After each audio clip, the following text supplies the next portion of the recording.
show you how to make a healthy chocolate pudding that's refined sugar-free, dairy-free, and it's made with a surprising ingredient, sweet potato. This recipe, you only need 5 ingredients.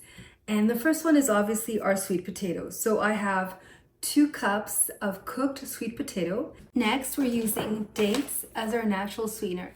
And I do recommend soaking them in hot water for about 10 minutes and then draining them because that will help blend them more easily.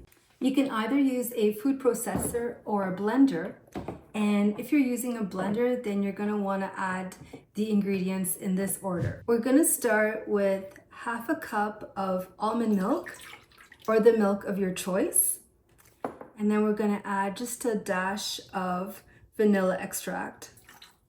And then we're going to add our dates. And if you don't have any dates, you can always sub for maple syrup or date syrup. And then we're gonna follow it with a 1/4 cup of unsweetened cocoa powder. And chocolate and sweet potato is such a surprisingly delicious combination. Now add your cooked sweet potatoes and a dash of salt to bring out the chocolate flavor.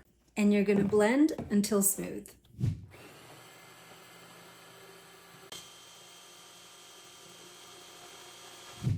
Here's our chocolate pudding.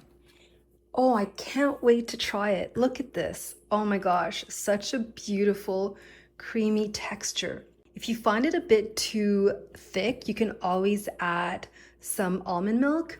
And if it's not sweet enough, you can always add a date or 2.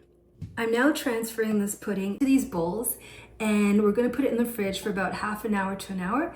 It's going to set and it's gonna get even creamier. This chocolate pudding is really good as is, but if you want to take it to the next level of tasty, here's a couple of toppings that I would recommend. So for a crunchy texture, you could add cocoa nibs or shredded coconut or granola. And if you added just a pinch of sea salt, it would really bring out the chocolate flavor. This is the moment we've been waiting for.